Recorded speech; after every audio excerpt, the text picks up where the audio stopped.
Madison ReNae Allen was born on August 1, 1991, in Liberty, Mississippi, the oldest daughter of Lynn Rollins. At 32, Madison had 3 children and lived life on her terms. She wasn't shy about her love for partying and expressed her confidence through the way she dressed and carried herself. In 2023, Madison moved to Zachary, Louisiana, an East Baton Rouge parish, just north of Baton Rouge itself. She was staying at the home of Thomas Morris on Ash Street in Zachary. On the morning of November 29, 2023, Madison and her mom, Lynn, were texting when Madison mentioned she had gotten a new job and wanted to go back to school. After that morning, no one heard from Madison again, and her family, including her 3 children, have been left without answers. Interestingly, Madison had left behind all of her personal belongings as if she planned to return to the home. Initially, Thomas told the Zachary police that she had left his house on November 29th. However, his story changed months later, claiming she left on December 1st instead.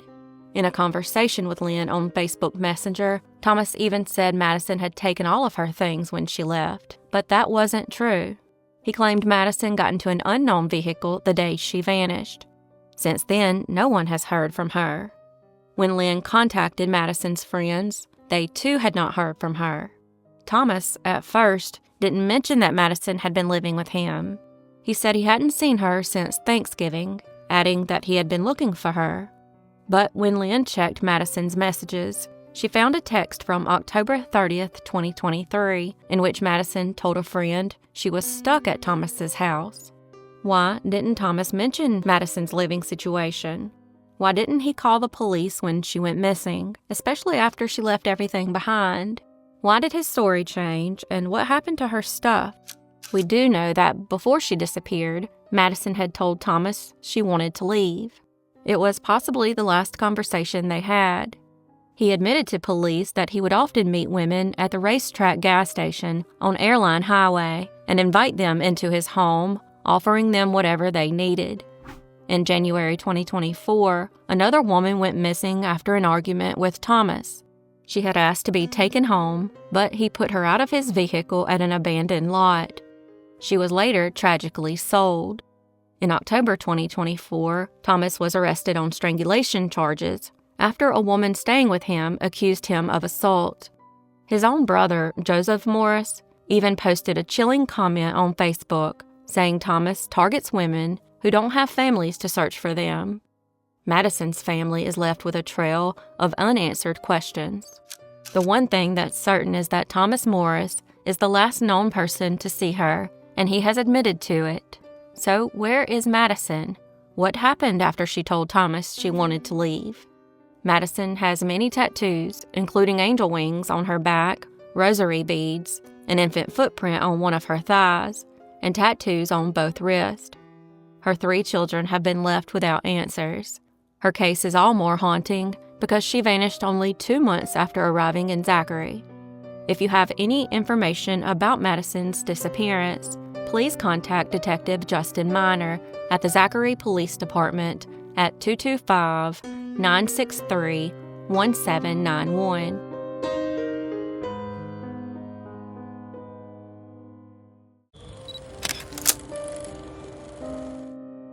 Mary Anne Landry was born on June 4, 1977. At age 44, she lived in Morgan City, Louisiana, but has been missing for several years now. Her daughter, Macy Wiggins, continues to carry the weight of the search, determined to bring her mother home. Unfortunately, Baton Rouge police have remained tight-lipped, providing little insight into the case, leaving the family feeling frustrated and desperate for answers. Mary was reported missing by the Morgan City Police Department on June 23, 2021. At the time, she had recently undergone neck surgery and was still struggling with stiffness and limited mobility. Her vulnerability, given her condition, only heightened concerns about her disappearance. The last known sighting of Mary was possibly at a Home Depot in Baton Rouge, where her boyfriend and another woman reportedly left her. The search for Mary began when her family grew worried after losing contact with her. Her daughter, Macy, and other family members were especially concerned about her well-being, as she was in a fragile state post-surgery. After failing to locate Mary, they turned to the authorities and reported her missing. The family has done everything they can to piece together what happened that day.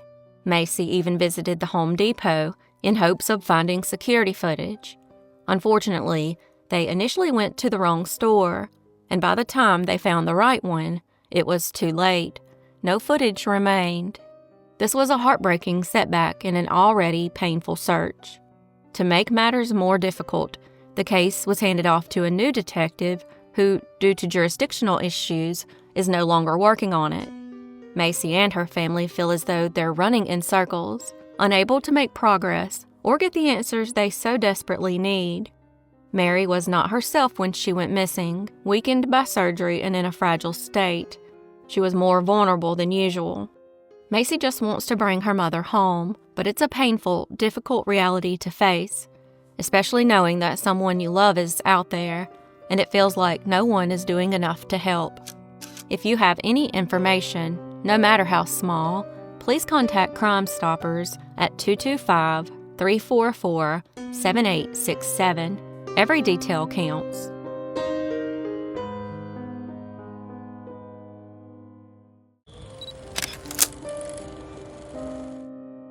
Nahendra Faye Davis, known as NeNe to those who loved her, was born on December 27, 1983, in Baton Rouge, Louisiana. She was a mother who poured her heart and soul into her two children, always showing up when it mattered most. Her strength, warmth, and dedication made her the kind of person everyone could count on. On the afternoon of December 27, 2018, her 35th birthday, Nahendra dropped her kids off at her mother's house in the Glen Oaks neighborhood. It seemed like just another routine visit, but that would be the last time anyone saw her. Hours later, her white 2015 Dodge Challenger was found abandoned on Scenic Highway near 72nd Avenue. The car, with her purse, keys, and cash left untouched inside, was discovered in a flooded area, the water never high enough to wash it away. Despite the storm that had moved through the region, the floodwaters were not deep enough to explain her disappearance. The car was found near dense woods, hotels, and an interstate overpass, an area where someone could vanish without a trace. Yet, despite an extensive search of the area and reviews of nearby surveillance footage, no solid leads surfaced. Nahendra's cell phone offered no clues, as reports suggest it may have been turned off early that day. Nahendra was last seen wearing a navy blue dress with green and brown stripes, a memory that haunts her family to this day. Despite the lack of physical evidence of foul play, her family has always believed something more sinister is at work. They have consistently expressed frustration with how the investigation was handled, especially when it came to jurisdictional issues. Though her car was found in Baton Rouge, the case was transferred to the Baker Police Department because that was her home.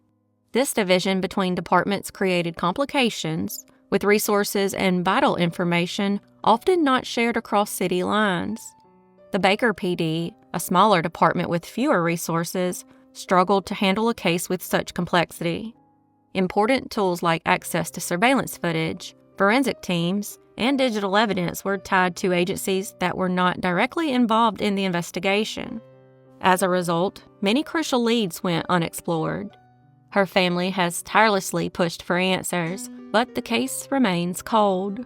Over the years, there have been rumors of sightings in other cities, but each one turned out to be a false lead.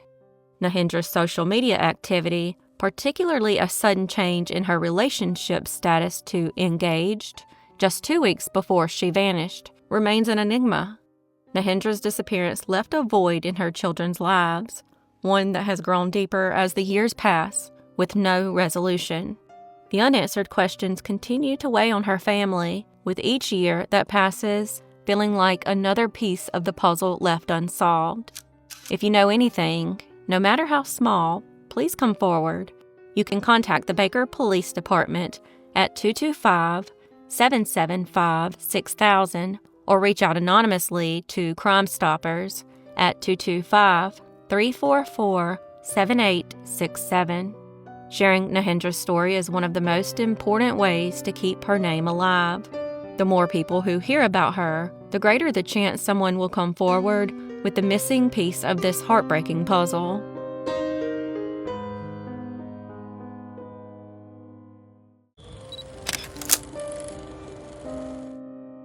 Paula Ann Boudreaux was born on December 3, 1963, to Victor and Leona Boudreaux.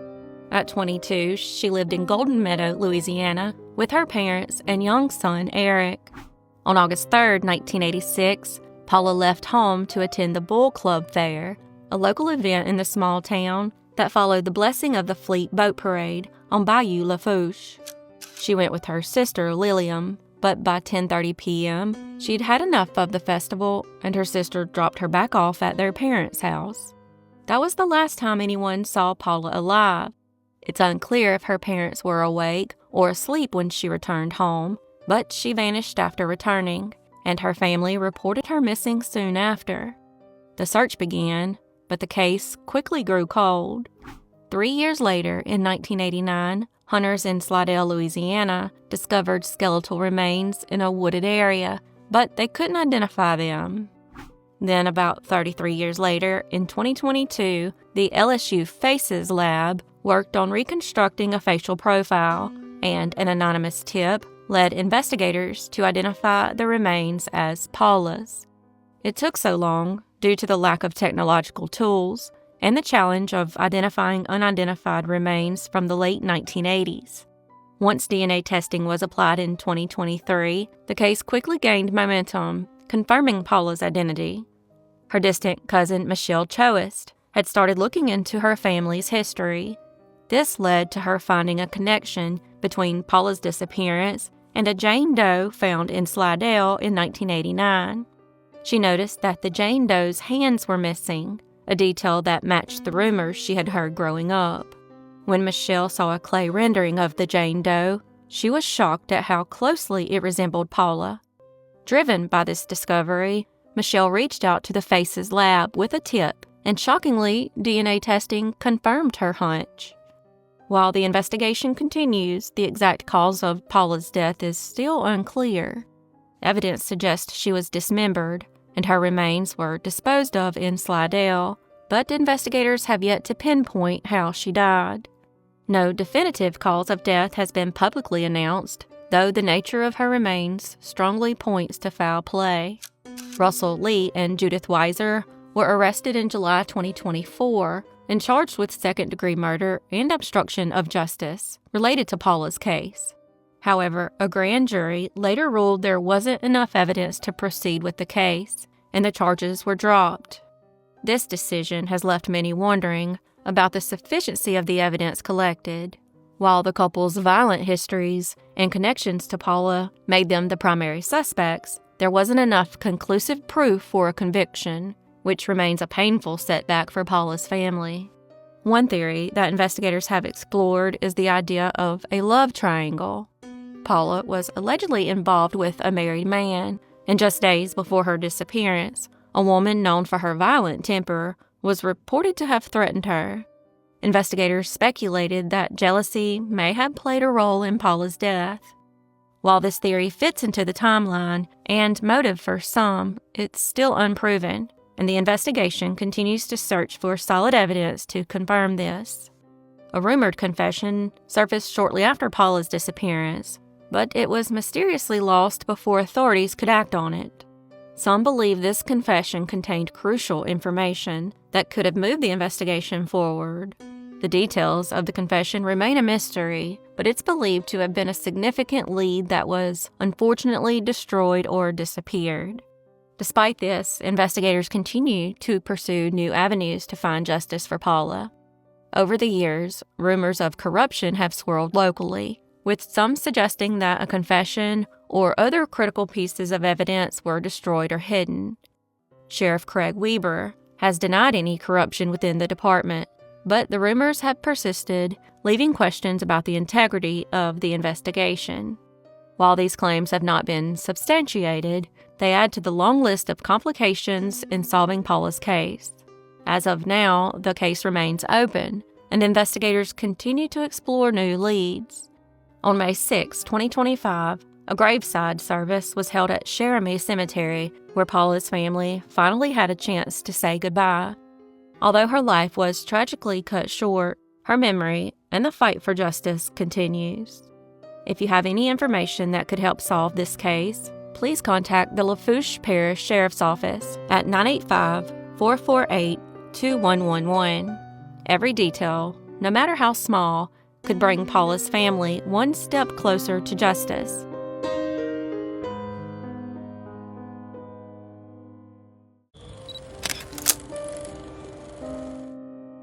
Zachary Bryan Burkey was born on January 6, 1992. By the time he turned 26, Zach had built a life for himself in New Orleans, Louisiana, working as a lifeguard. He was known as a sweetheart, always the kind of guy who'd lend a hand, always willing to listen, and always eager to help. But on September 16, 2018, he disappeared. The last time his family saw him, he was leaving his mother's home on Camp Street around 7 p.m., riding his mountain bike.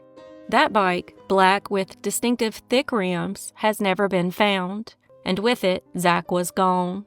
Soon after his disappearance, Demetrius Williams, a homeless man, was caught using Zach's debit card at a Rite Aid pharmacy the night Zach went missing. He was charged with 16 counts of access device fraud. When questioned about Zach's disappearance, Williams claimed he and Zach had been drinking together at Cooter Brown's Tavern in the Riverbend area. They talked about narcotics, and after a while, Williams said he left Zach with two other men, known only as Buff and Slim Shady, and walked away. He said he never saw Zach again.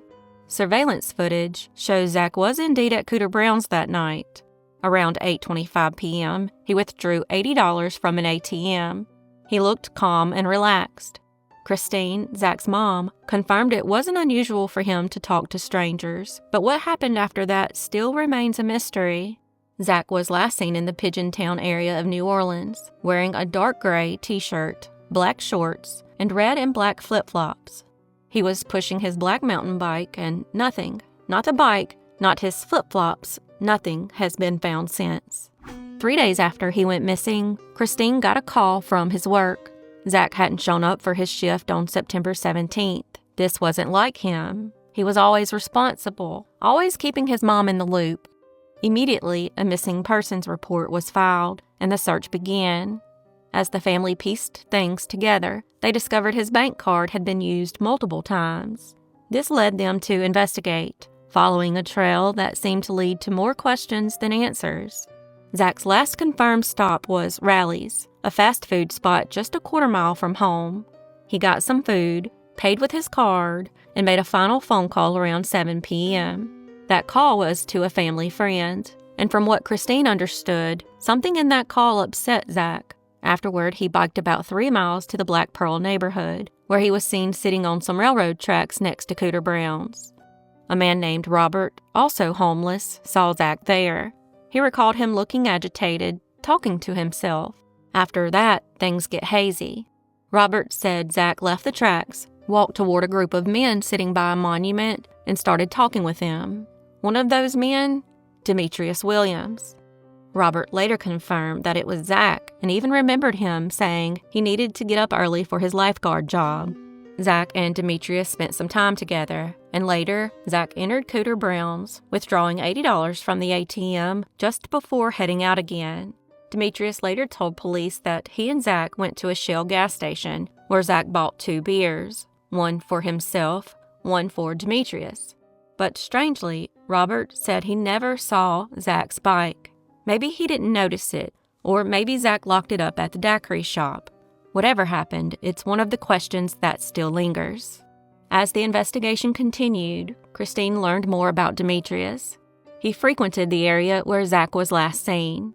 When Christine went back to speak with Robert, he recalled something he hadn't mentioned before. Demetrius had said that Zach had gotten sick and had trouble staying awake after they parted ways. This comment raised more concern. If Zach had overdosed, Demetrius could have easily disposed of him. Robert pointed out that alligators lived in the area. If Zach's body had been in the water, there would be no trace left behind. But the investigation took a bizarre turn. Demetrius was arrested, not for homicide, but for using Zach's bank card. The total amount? Just $87. Despite the arrest, the investigation stalled. Demetrius's court date kept getting delayed, and Zach's family was left in the dark. They had gathered evidence, including video footage, bank records, and phone records, but it seemed the police were dragging their feet. Then, nearly a month after Zach disappeared, authorities found a body in the 17th Street Canal. It was badly decomposed, but it wasn't Zach, and the search continued. Demetrius's trial kept getting pushed back, and by March 2019, the charges against him were dropped. The court ruled that his right to a speedy trial had been violated. Zach's family still hasn't given up. They've scoured the Carrollton and Pigeontown neighborhoods, hoping for new information. But so far, no one has come forward. Zachary Burkey was a man who loved life. He loved people. His disappearance isn't just tragic because of the mystery. It's tragic because it seems someone took advantage of his trusting, kind nature. And for what, $87? For beer, chips, and cigarillos? His family has spent years searching, trying to piece together a tragedy that doesn't make sense. If you have any information on Zachary Burkey's whereabouts, please contact the New Orleans Police Department at 504-658-6060 or call Texas EquiSearch at 281-309-9500.